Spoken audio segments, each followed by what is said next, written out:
Good afternoon. I wanted to thank you all who are joining us for the first time. Welcome back to those who have joined us previously. The Erie County Department of Mental Health is happy to be able to offer our workforce collaborative training series again to our dedicated providers in our community to support workforce retention and provide an opportunity for individuals from our provider community to share their expertise. Today, we're very excited to have Claire Corwin, LMSW from the Alzheimer's Association of Western New York with us to talk about understanding Alzheimer's and dementia. A few quick reminders before we get started.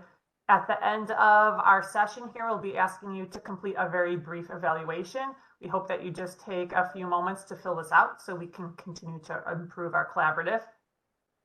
Stay tuned for more information on our training for October. We are currently finalizing details, so more to come on that. We will be sending out the announcements for our future sessions, or you can always go to our erie.gov/mental health website for our announcements and registration information.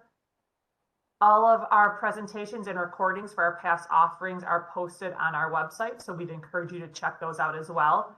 The recording and slides from today's presentation will be posted to our website in the next few days. We are always looking for volunteers to share their expertise with our community of providers. If you are interested in doing a 1-hour presentation or you are interested in a particular topic, please indicate that in your evaluation or contact Amy at amy.rockwood@erie.gov. Our training today is being recorded. Everyone is also muted. So if you have questions, please put them in the chat box. I'll be monitoring the chat throughout the presentation, so please don't hesitate to ask if you have any questions. Thank you all for joining us today, and I'd like to introduce Claire Corwin, LMSW from the Alzheimer's Association of Western New York, to talk about understanding Alzheimer's and dementia. Thank you so much for joining us, Claire. It's all yours. Oh, thank you so much for having me. We're really excited to be here. Let me get my screen shared for you all. As Kathleen said, my name is Claire. I've been with the Alzheimer's Association for about 7 years now, give or take, and it's a really wonderful spot to be at. I love to be able to bring these presentations to folks and really start the conversation around what Alzheimer's and dementia really is. So if anyone has questions, like Kathleen said, they'll be monitoring the chat. I really do encourage questions. Even if it's a follow-up afterwards, I'll make sure that my email is available for you all. So that if you do have questions, maybe it's something more personal, you can still get that answered. But the idea of today's program is to compare Alzheimer's and dementia and learn the difference between the two. We're going to recognize how Alzheimer's disease affects the brain specifically. We'll list the risk factors of Alzheimer's disease and other dementias, and then we'll identify the 3 stages of Alzheimer's disease. We'll also gloss over the current FDA-approved treatments that can address some of the symptoms of the disease. And then we'll kind of talk a little bit about research and exactly what the Alzheimer's Association here in Western New York can do. With that being said, we usually start this program going over the impact of Alzheimer's disease through a little bit of testing your knowledge. So we'll do a pop question or 2 here and there. Obviously, you're all muted and the chat is being monitored. So what I'll do is kind of prompt you so that we don't have to really go through it and unmute and do all that. So the first question is going to be approximately how many Americans do we think are currently living with Alzheimer's? Is it over 3 million? I would say that's not wrong. Is it more than 6 million? I would definitely say that's not wrong. About 8 or about 11? The answer for the intents and purposes of this presentation is going to be more than 6 million. But when we think about the number of Americans that are reported to be living with Alzheimer's disease, that reported number is only those that are reported. So when we're talking about folks who are living with Alzheimer's, we know that this number is going to be much, much higher than 6 million. It's just that we're not totally there in terms of getting that person diagnosed.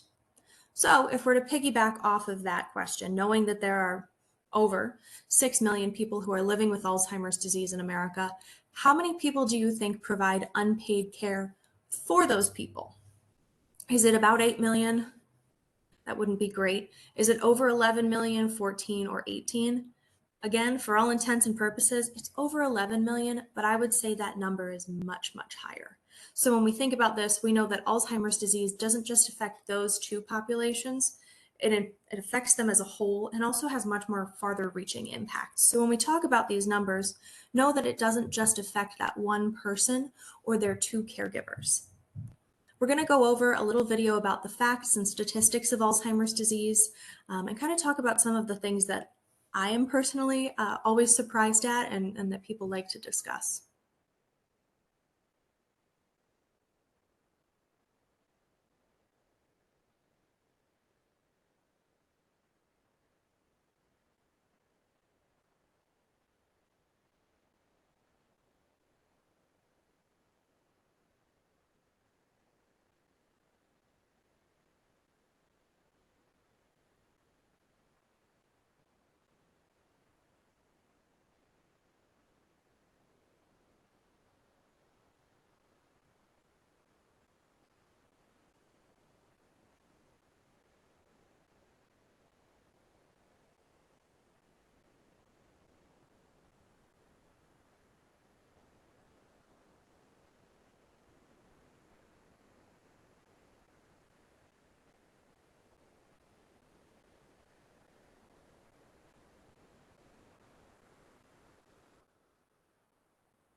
Some of those statistics I think can be a little bit jarring. So if anyone has questions on any of them, please feel free to put it in the chat and we can kind of expand upon. One of the things that always sticks out to me and that I like to talk about is that healthcare discrimination piece. There's so much more to healthcare discrimination than I think we realize, and how it impacts folks who are living with Alzheimer's disease. It truly impacts the rate of diagnosis and the rate at which folks are being taken seriously when symptom presentation starts. We know that most folks who experience healthcare discrimination in this type of diagnosis with Alzheimer's or dementia often aren't diagnosed until the middle stages, where there's very little that we can do in terms of treatment or support. Does anyone have any questions about that? The only other one that really shocks me always is the cost of care. I cannot conceptualize how big $1.1 trillion is. And unfortunately, 2020 or 2050 is relatively soon. So when we're thinking about the cost of care, we also have to recognize that as part of that caregiver responsibility, or the responsibility on ourselves to prepare for the future, and kind of thinking about what that looks like. So any questions in the chat, Kathleen? No questions yet, Claire. Thank you. Okay, so we'll dive into specifically Alzheimer's and dementia now. Of course, I have another question for you. Do we think that Alzheimer's is a normal part of the aging process? I can't see any of you, but I'm certainly hoping that all of you say that it's false. Any type of cognitive decline, whether it's mild cognitive impairment, any type of dementia, Alzheimer's specifically, is not a normal part of aging. People do not develop dementia just because they're old. It is always something that is due to an underlying medical condition. So this is a brain disease, Alzheimer's specifically. It's something that is progressive, and it's something that nobody did anything wrong or could have prevented that we know of right now. So when we're talking about dementia and aging and Alzheimer's, we kind of have to separate that stigma that old people just get a little senile, because that's not true. Senility is not a thing. It's something that we use to explain away what we couldn't explain 20 or 30 years ago. So it's kind of our responsibility, right, as a society, to separate the two and really educate folks on, what is normal and what is not. So then, of course, when we think about Alzheimer's, we don't typically think of someone younger than 65, but it's true, people younger than 65 can develop Alzheimer's disease.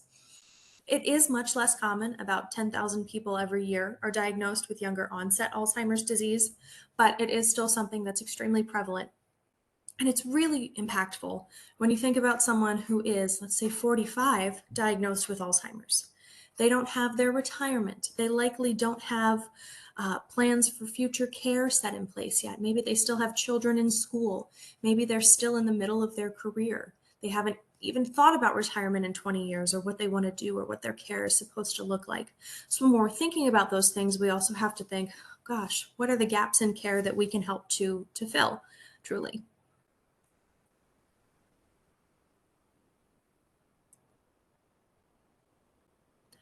So we'll hear a little bit about the differences between Alzheimer's and dementia, and truly hear from one of our experts, Dr. Heather Snyder.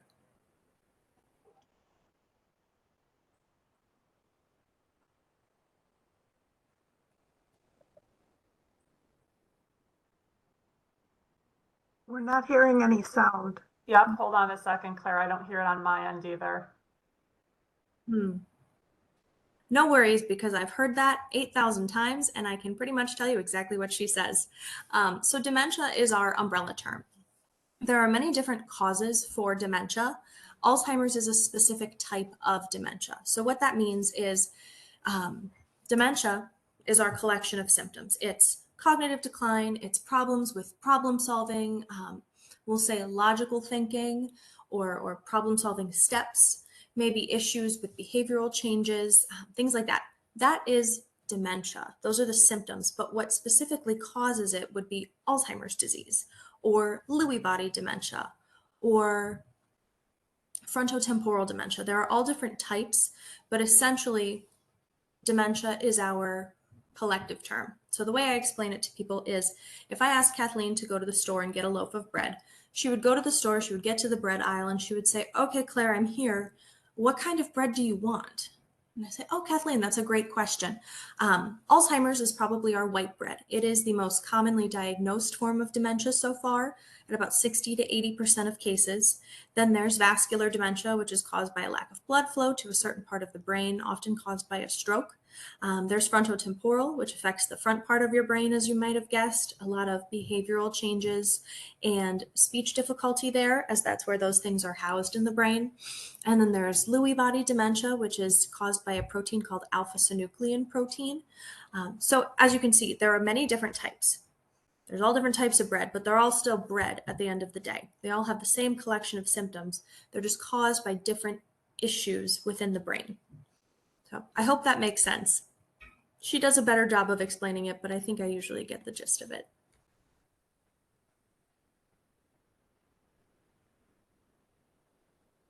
So we're going to talk a little bit specifically about Alzheimer's in the brain because we are the Alzheimer's Association. Honestly, our full name is the Alzheimer's and Related Disorders Association, but that does not roll as nicely off the tongue. But we do like to focus on Alzheimer's as well because it is currently the most prevalent. All right, we're going to try our video again, and if it doesn't work, I promise you, I know exactly what they're talking about, so just let me know.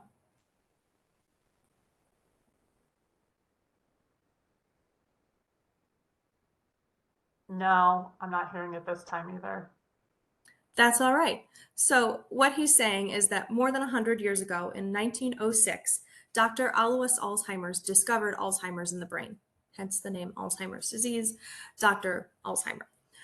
Essentially, what Alzheimer's is a buildup of plaques and tangles in the brain of amyloid plaque and tau protein tangle that cause the nerve cells to eventually die. It stops that ability for our brain to send signals from one to the other, and we see a decrease in cells and an increase in cell death. So what that is essentially Alzheimer's disease, of course, is progressive. It's not going to stop at any point. So what that does is essentially cause shrinkage of the brain.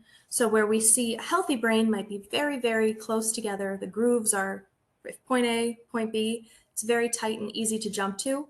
If it's a brain with Alzheimer's disease, those grooves might be a little bit deeper. It might seem like there's more effort to get from point A to point B, and there is. So that's kind of the effect. We see that shrinkage of the brain. If you could see a photo of it, you would see very literally the deterioration of brain cells. So sometimes if we're a caregiver, if we have a loved one who has Alzheimer's, it's helpful to keep that picture in the back of our minds, because if Amy had a broken arm, I wouldn't hand Amy anything to the arm that's broken. I wouldn't say, "Here, hold this for me." I can see where the issue is for her. With Alzheimer's, I can't necessarily see it. The person pretty much looks the same, but I know that this is a progressive disease. I know that something in there is not connecting as it should be right now, so I need to have a little bit more patience than I would, even though it's something that I can't see. Does that make sense to everybody? I'm sure you're all nodding your heads, so should be all set there.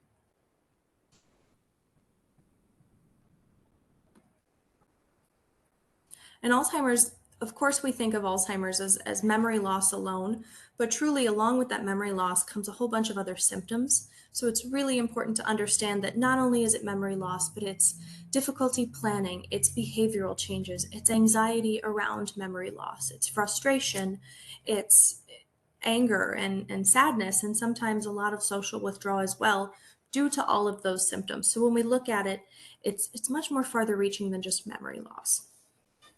So when we talk about Alzheimer's, we get to this point, when I'm doing tablings, people say, oh, I don't want to come to your table. I don't want to catch it. I'm like, okay, it doesn't work that way. But there are certain risk factors that are associated with Alzheimer's disease. So of course, we have a question for you. What is the greatest known risk factor for Alzheimer's disease? Is it genetics? Is it family history? Or is it age? If you said age, you are correct. Alzheimer's, of course, as we know and went over, is not part of the normal aging process, but age is the greatest risk factor. And we say that because essentially these proteins and biological markers show up as we age. Your risk after 65 actually doubles every 5 years. And we know that about 30% of folks above 85 have Alzheimer's disease. And that's not to say that genetics and family history don't play a factor in this. I would say family history is probably the most indicative thing you can look at when trying to tell if this is something that we may have to battle in the future. Genetics certainly can tell you if you have a specific condition that you're predisposed to.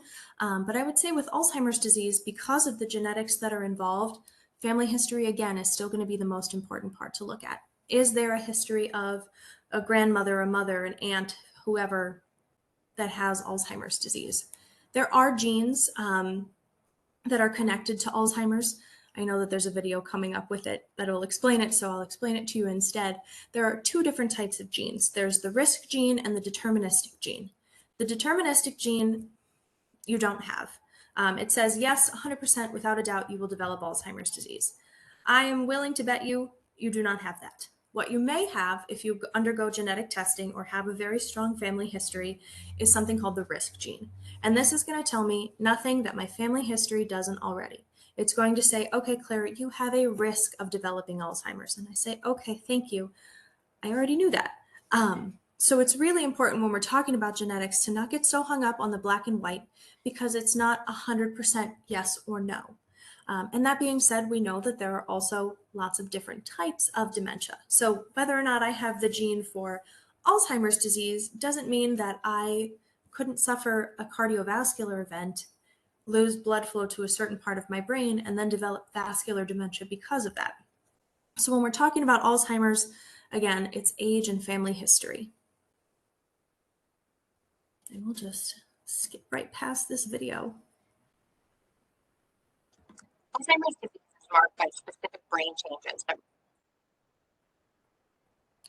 The other thing that we know about risk factors is that there are populations that are at a higher risk of developing Alzheimer's or a different type of dementia. We know that Hispanic Americans are about 1.5 times as likely, and African Americans are actually twice as likely to develop Alzheimer's disease. This is something that I do really like to expand on with folks because I think it's an important part of the conversation when we're looking at those discrimination statistics as well, even though we know that there are certain populations that are at a higher likelihood of developing Alzheimer's or dementia. We also know that because of that healthcare discrimination, they're not getting an appropriate diagnosis, treatment, and supports as early as possible. So when we talk about access to healthcare and health literacy and all of the different things that play into really talking with our doctor, we have to include the fact that there are populations at higher risk. We also know that 2/3 of Americans who are living with Alzheimer's are women. We don't know why that is. For these different populations, Hispanic and African Americans, we know that a lot of this can be attributed to social determinants of health. And we also know that because there are different types of dementia, our lifestyle does play a big part in how we have our brain health as we age. It's really important for everybody to talk about heart health. The connection between your heart and your brain is not something we can argue with. 25% of every pump of your heart goes straight to your brain. So I want that pathway to be clear, as rich and oxygenated as possible, and to really be full of nutrients for my brain to work on.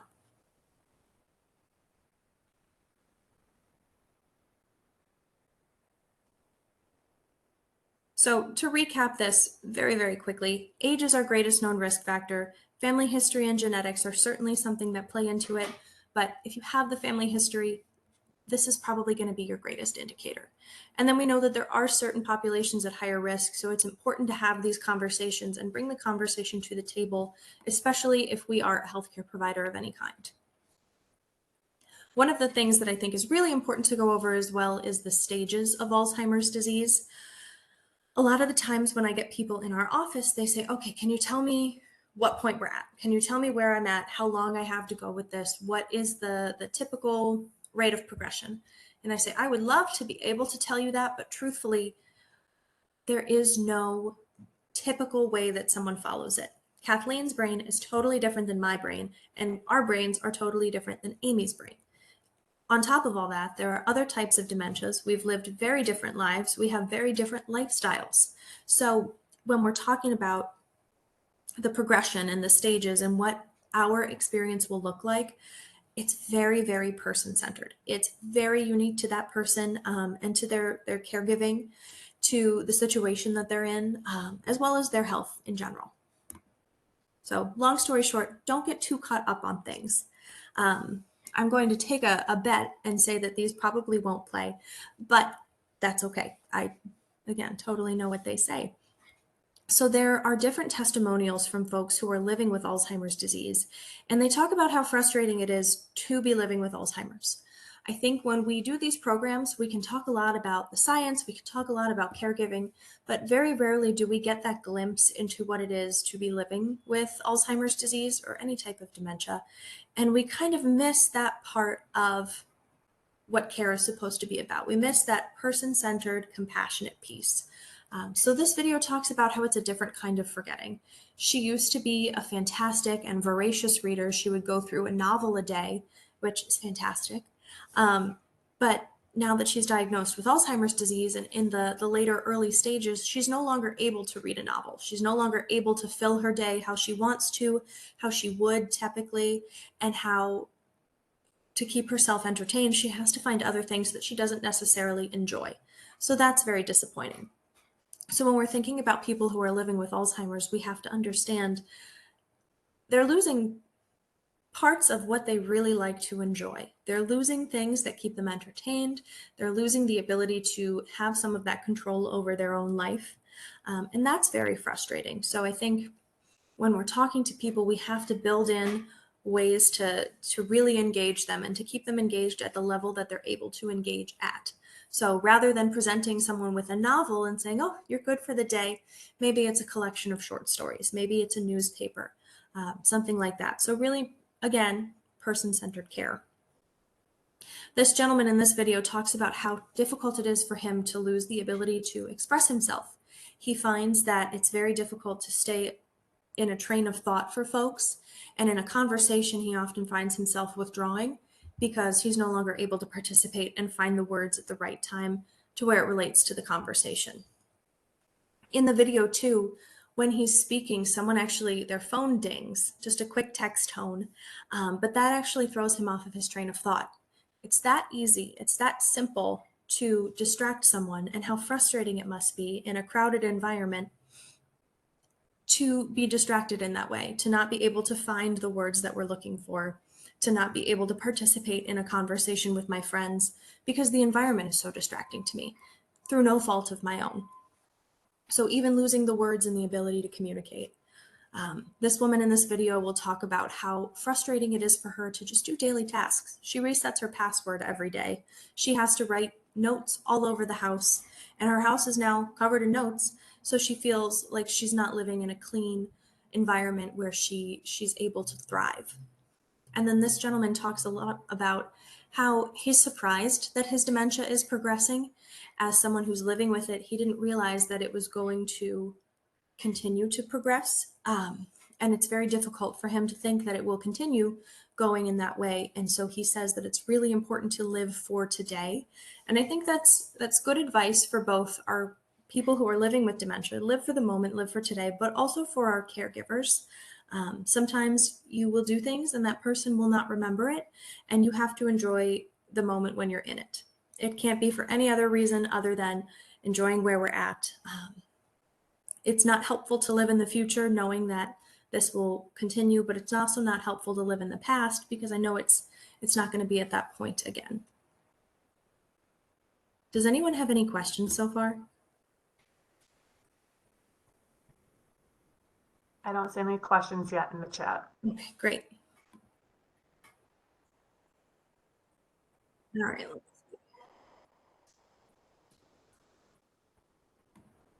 Essentially what she's saying is Alzheimer's disease affects everyone differently. So when we're talking about looking at this continuum here, it's not super helpful to look at someone who had a mom with Alzheimer's disease and they lived with the disease for 20 years and then compare our loved one to that person. If you know one person with dementia, you really only know that one person and their symptom progression. So sometimes when we're talking to caregivers, they say, oh, I saw this with my grandpa. And I say, yeah, but your grandpa is not your dad. It's very different from person to person. So these are the typical stages of Alzheimer's disease or other types of dementia. In a clinical setting, you might hear mild, moderate, or severe. I like to stick to early, middle, and late. It's a little bit less scary and in your face, but the other thing is people don't live solely in the teal stage or the purple stage. You can be in a little bit of both. You can have signs and symptoms from both stages. I think of it more as a continuum than a specific stage, if that makes sense. So when we're talking about stages, it's really important to recognize that people can live in the early stage for quite some time very independently. People can still drive, they can still conversate, they can still manage their finances and pay for things and do everything that they want to do. They just need a little help and maybe have some problems with concentration. The real issue might be remembering new information. And as we move into the middle stage, we're going to see a lot more confusion with words and communication. We'll see more of those personality and behavioral changes as things start to progress. Likely a lot more forgetfulness of events or personal history, maybe a little bit farther back. And then changes in sleep patterns are a big one for folks as well. And then as we move into the late stage, we often see that this is a sharper decline from early to middle that it would be from middle to late. So this requires around-the-clock assistance. That person is likely unable to respond to their environment or really hold a conversation. So we have to look for a lot of those nonverbal cues. There will be changes in physical abilities, and they'll be very unaware of recent and past experiences. When we talk about changes in physical abilities, later stage Alzheimer's truly is a difficult thing to see someone go through. There comes a point where that person can no longer toilet or feed themselves, and they're eventually unable to swallow. So when we talk about late stage, typically I recommend that people consider way early in the early stage, truly, what they want their care for this stage to look like. Is that in-home care? Is it family care? Is it long-term in a facility? What kind of help do we want to bring in? Because I also want to drive home that you don't have to do this by yourself. If you're a caregiver, if you know someone who is a caregiver, there are supports, especially for this stage. So if you have questions, you can always reach out to me afterwards as well. So to recap, we have the 3 stages, more so a continuum than anything else. And even though we know that it is like this, people progress at different rates because we're all different people. So just keeping that in mind as we go through. This is one of my favorite things to talk about is FDA-approved treatments for symptoms. So as we go through, of course, I'm going to have a question for you.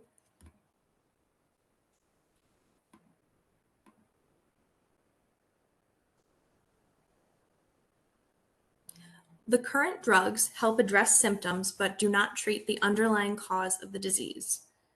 True or false? This one's kind of tough, but it is true. These medications, I liken them to cough syrup. They are helpful in the fact that they will make my throat feel better, but they will not stop my cold. They will not cure my cold. So while they don't stop the damage that Alzheimer's causes, they might help to lessen or stabilize the symptoms that are presented for a period of time.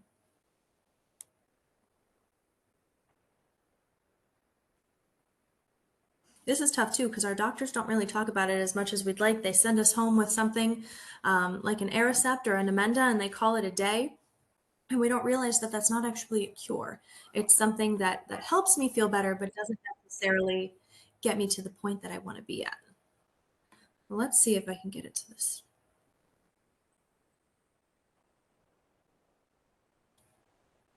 So these are all the different drugs that are available that are those symptom treaters. We have our Aricept, Exelon, Razodine, Namenda, Namzaric.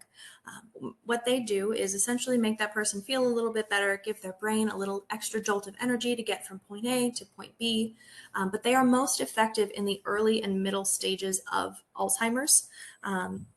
So it's really, really important to get that diagnosis as soon as possible, because this is one of those medical interventions that we were talking about. It's very important to have an accurate diagnosis, because an accurate diagnosis is an accurate care plan, and that does include medications. What's not in these slides is actually 2 new treatments, which are actually treatments and not just treatments for symptoms. In the last 2 years, we have finally gotten FDA approval for what are called beta amyloid blockers. There's Leqembi and Aduhelm, and essentially what these do is they block the amyloid plaque from building up in the brain.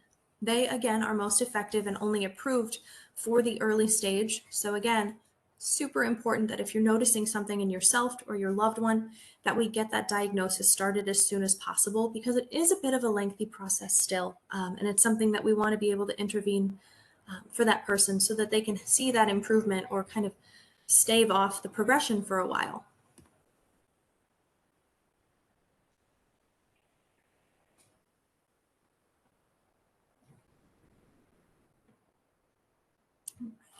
And then these, of course, are just the generic names for each of these. So if you recognize any of them, if you have questions on them, feel free to reach out to me afterwards as well. The other thing that I like to talk about when we're talking about medication is the things that we can buy at the grocery store. I'm sure that you've seen, some of you, I get them all the time. My computer thinks that I'm 75 and apparently have Alzheimer's because of all my searches, but I get constant ads for certain medications that I can buy down the street at the grocery store that are not FDA approved and that are marketed to me because they do all these great things and they improve cognition and they can cure Alzheimer's disease or they can stop the progression, what have you. This is not necessarily true. If you are thinking about any of those drugs that you can get that are being advertised, certainly talk to your doctor. That's the first thing that I would say. Very important to be able to have that conversation with them. If you feel like they're helping, by all means, fantastic, as long as it's approved by your doctor. But I would say if we can buy them at the grocery store, they're probably not as effective as they're marketed to be.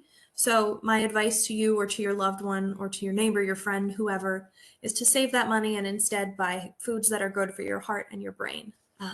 But that's just my soapbox. So we'll talk a little bit about research. And in these videos, we talk a little bit about how important it is to investigate in early intervention. That's where we can really be most effective with those medications. We want to talk a lot about exploring lifestyle factors. We know that what is good for your heart and your body is good for your brain. Just like we talked about, your heart health and your brain health are completely interconnected. So we recommend a Mediterranean diet, leafy greens, lean meats, good fats, nuts, all of those things. Are good for you, truly for your brain and for the rest of your body. Certainly, if you don't like it, I'm not going to make you sit there and eat all of those things, but making conscious, healthy diet choices. Socialization is part of lifestyle. It's a basic human need, actually, to have socialization, and I know that it keeps parts of my brain active. That's good for it. It stimulates the brain. And then the other thing that's really important is good, consistent cardiovascular activity. I don't care what it is. You can do whatever you like, but a good half hour of that is proven to be healthy for your brain. It's not going to stop anything if it's already in motion, but it does help if we're talking about lifestyle factors and how they directly relate to certain types of dementia. The Alzheimer's Association, of course, is moving towards a cure. We are the largest nonprofit funder of research in the world, which I'm always very proud to talk about. And it's really wonderful to be able to say, we are 80% of our funds from our walk next month or next weekend. Oh my goodness, it's coming up soon. 80% of those funds, pretty much all of that goes straight to research. So when we're talking about moving towards a cure, that is very literally what funds our entire mission. And then, of course, we have to secure the funds for that. So one of the ways that folks can get involved and we can raise not only awareness, but funding for research is through things like our Walk to End Alzheimer's or our Longest Day fundraiser, as well as some grants that we've gotten. So it's really exciting to be able to look at that. And then when we talk about research, we have to include clinical studies. We know that certain populations are widely underrepresented in clinical studies. And to combat that, we've come up with Trial Match, which is a really wonderful free service. If you are interested as a healthy person, as someone who is a caregiver, as someone who is living with dementia or suspected to be living with dementia, you can enroll into a Trial Match account and it'll say, okay, here's a study that's happening in, wherever. So you're able to look at that and kind of see how you'd like to participate if that's something you want to be involved in.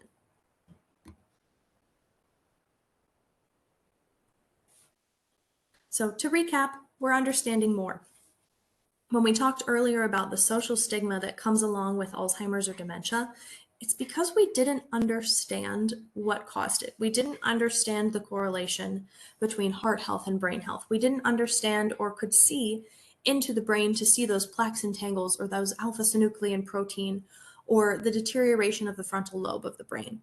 We haven't been able to see that, so our understanding has increased significantly. It's fantastic because our diagnostic processes have also increased.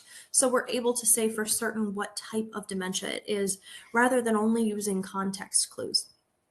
And that's important, again, because the medications we've talked about are only for Alzheimer's. They're not going to work on someone who has Lewy body dementia because there's no amyloid plaque building in the brain. So when we're talking about the importance of a diagnosis, it relates directly to research and then directly to that individual's care plan.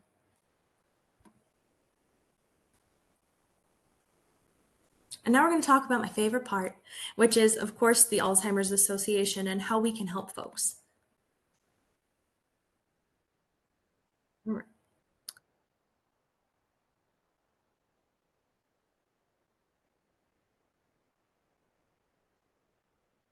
We are, of course, a national organization. Our mission is a world, or our vision is a world without Alzheimer's and all other types of dementia. And it's really moved on by our vision, which is accelerating global research, driving risk reduction and early detection, and then maximizing that quality care and support.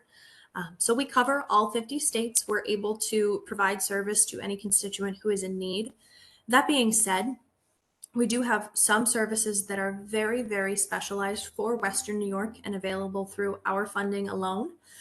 So some of our national resources that people really, really utilize on a very, very consistent basis are our 24/7 helpline, which is staffed by clinicians like myself who are able to say, hey, what are you dealing with? How can I help you? They can walk them through using solution-focused tactics. They're able to really provide that emotional support for people.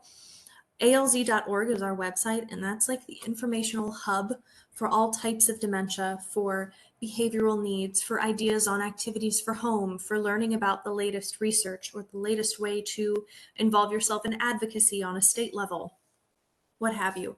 And then we have something called the Community Resource Finder. This is alz.org/CRF or communityresourcefinder.org. It's a little bit longer, but I like to call this a caregiver-centric search engine. This is one of my favorite resources to go to recommend folks and say, listen, you need to find something that fits where you're at. So why don't you review what is available in your community? This is like just the streamlined way to find providers, to find home health care agencies, to provide a support group, to really find anything in your area. It's driven by zip code. And it's one of the ways that we'll say a long distance caregiver can really help someone who is doing that boots on the ground caregiving for a loved one. If I'm in New York and my loved one is in California with my sister, and my sister's doing a lot of care, and she says, what would really help me is if you did the logistical things. If you could find a new provider, if you could find a support group for mom, if you could do X, Y, and Z. So we know that the CRF is something that people are able to utilize and use that for.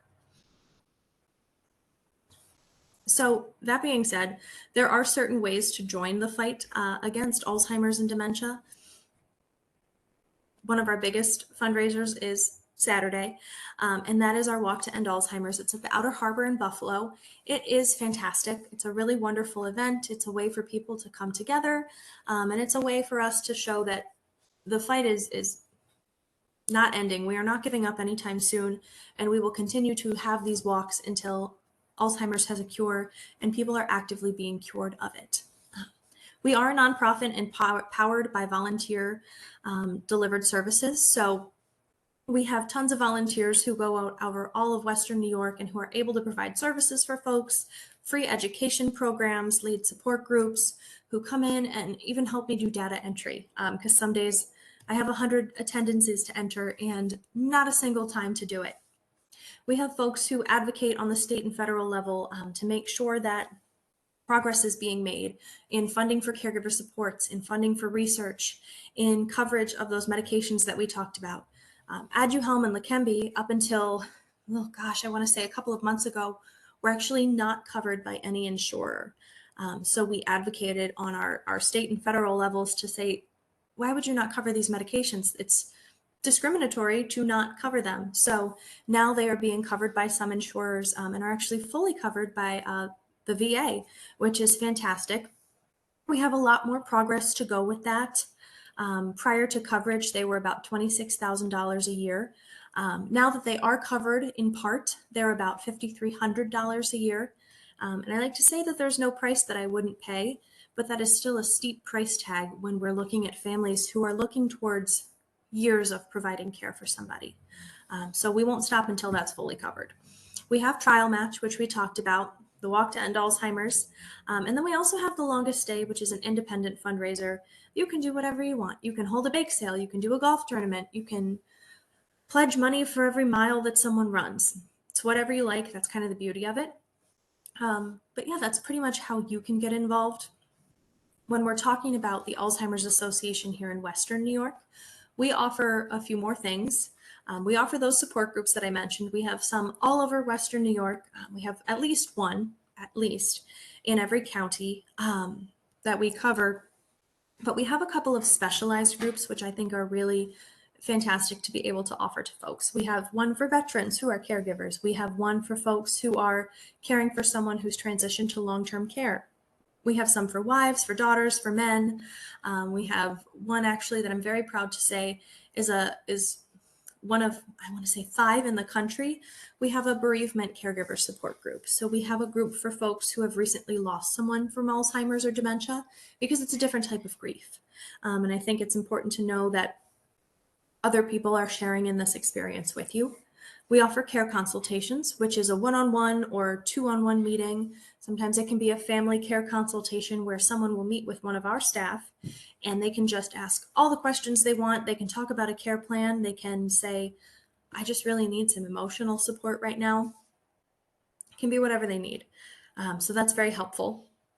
And then one of the other things that we talk about is respite care. So we fund and help to train free community respites in at least, again, every county of Western New York that are run by volunteers. So this is really wonderful because it's free to the community. If my loved one needs supervision, but I really need to go to the grocery store and have a doctor's appointment, I know that for at least 4 hours that day, my loved one is safe and cared for. We will also help to pay for respite funding through the Office for the Aging for whichever county that person resides in. It's a not income-based service. If you need respite, we are here to provide it for you. So all you have to do is call our office and say, hey, I'm really looking for respite funding. My loved one needs to go to an adult day center while I work full-time. And we'll help to make that work for you because we want that person to be safe and we want you to be less stressed. And then we also offer safety services. So we'll pay for an enrollment in medical alert wander support. So it's an extra safety net to make sure that someone does not wander. 60% of folks with dementia do wander. So it's really, really important to have that built in right away. And then we'll also pay for a driver evaluation service through ECMC. This is really great when we know that someone is going to have a tough time giving up the keys or even starting the conversation to stop driving. This is really, it's really nice because we have someone who is in the white doctor's coat who's doing the driver evaluation and making the recommendation. It takes the blame off of my shoulders as the caregiver saying, okay, you can't drive anymore, but rather having the conversation with the doctor and, for lack of a better term, placing the blame on them. Sometimes that's all you need, and that person is more likely to comply with the non-driving recommendation. They won't take the license. We certainly don't have the power to do that, and we don't want that. But we will make recommendations. So the recommendation could be no more driving, or driving only on local roads with a partner, or no nighttime driving. It really depends on the person. So if you're interested in that, we can always set that up as well. And then lastly, we give away animatronic pets. I love these because it makes transitions much, much easier for people. Kathleen and I were talking earlier about how we love our dogs. And I know for a fact, if you told me I couldn't take my dog somewhere, I would be beside myself. So for animal lovers who are living with dementia and maybe transitioning from the home where they have a cat to a long-term care facility where they can't bring the cat, we're able to provide for free to that person an animatronic cat that rolls over and waves its tail and meows, and it looks like a real cat, and it provides that same emotional support. So we've got a lot that's unique to Western New York, but if you have questions, I would encourage you to reach out to our office. That's really where we kind of talk to people and say, pretty much whatever you're asking for, we can do, or we can find someone for you. So with that, I think that is the end. If anyone has questions, I will stop sharing and pop back in here. We'll give people a minute or two to type in any of their questions here. But I actually did have a quick question for you, Claire. Do you know if there's any resources or supports available for individuals that have dementia, but also mental health diagnoses? That's a really good question. It kind of depends, again, on the person and what the diagnosis is. I would say the first stop is going to be our early stage program. So for folks living with dementia, we provide a safe space for them to talk about the frustration that they're feeling about living with dementia, or the difficulty of even trying to do certain tasks and kind of how that plays into the rest of their lives. So I would say that would be a good first stop. In terms of mental health support after that, I would say we would have to look at probably that CRF to see if there was something that was specialized with that. But good question. I'm glad you asked. And I think, it just goes along with our, population as they're aging and the combination of the two, and maybe there could be something out there.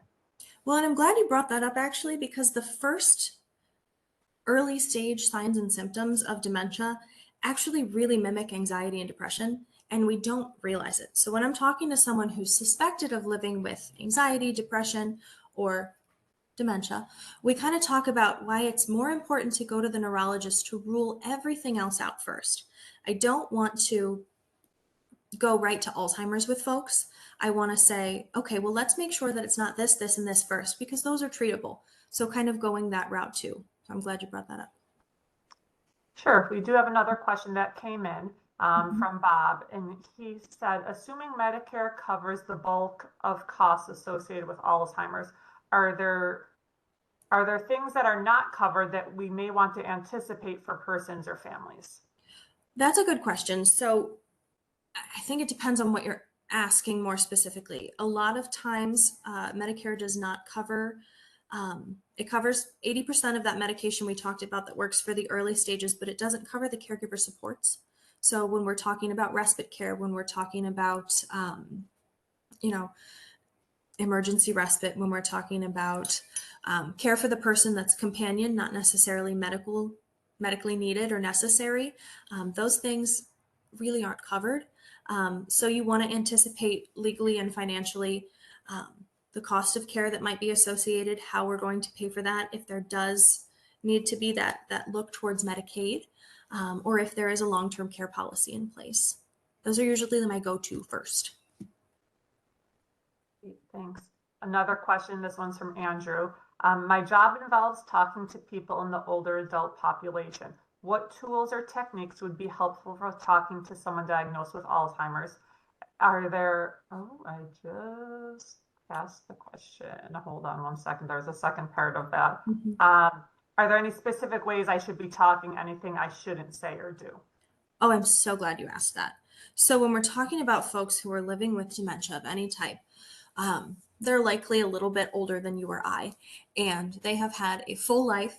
They've lived longer than I have. They have more experiences, more knowledge than I do. But when someone says Alzheimer's, I think what we automatically do, to no fault of our own, it's just kind of how we've been conditioned to talk to folks, is that we talk to them like they're 10 years old. We quiz them, we maybe really slow things down and patronize, and we don't realize that we're doing it. So we want to keep dignity in the back of our minds at all time. That is the most important thing you can do. Talk to them like they're a person, talk to them like they're smart, because they are. It's just more difficult. So keeping in the back of your brain that this is something that's happening to their brain. They're not trying to be difficult. They're not trying to be frustrating for you. Talk with dignity, speak like you would to anyone else, repeat as needed, and kind of keep that patience. That would be my advice to you. And then avoid arguing and quizzing. If the person knew the answer, they would tell you. That's really the hardest part about this, is we think, of course, that everyone is in the same, they're perceiving everything the same way we are. And with Alzheimer's and dementia, they're really not. So you kind of have to get on their level and go from there. So if they're telling you something that you know for a fact didn't happen, I would encourage you not to argue and to just kind of get around that as best you can. Certainly if they're a danger to themselves or others, then we've got to have a different conversation. But if it's not hurting anyone and they're telling you that the sky is green today and the grass is blue, sure, doesn't matter to me. So I'm glad you asked. Another question, this one came in from Kelsey. In the mental health field, we have been hearing a lot about the risks of long-term use of benzodiazepines and memory loss and early onset Alzheimer's. Is this something you can speak on or share some of the research about? That's a good question. Specifically, I don't have any research off that I can send out right away. But we do know that any type of long-term use of certain drugs does lead to an increased risk for a type of dementia. That's really tough, because we often think that that's just part of the treatment. But when we're talking about it, we really have to be very, very sensitive to that topic. But in terms of research, I don't have anything off the top of my head, but I can look for you. You guys asked a lot of questions. Thank you. Great. That's all the questions I see right now. So thank you, Claire. That was a great presentation. Thank you, Amy, for coordinating, and thank you all for participating in our session today. Amy has pasted the link to our evaluation in the chat box, and we ask that you just take a brief moment to complete that for us. Again, the recording of the slides for today's presentation will be posted on our webpage, and Amy was able to post the link to our webpage as well in the chat, and those will be there within the next few days. Stay tuned for more info on our October and future sessions. You can check our erie.gov mental health website for announcements and our past presentations. And again, if you're interested in being a presenter, please let Amy know. If you have ideas for topics you'd like to learn more about, we'd like to know that too. You can write that in your evaluation, or you can email Amy at amy.rockwood@erie.gov. Thank you again, Claire, for a wonderful presentation, and thank you all for being part of our collaboration. Thank you guys for having me.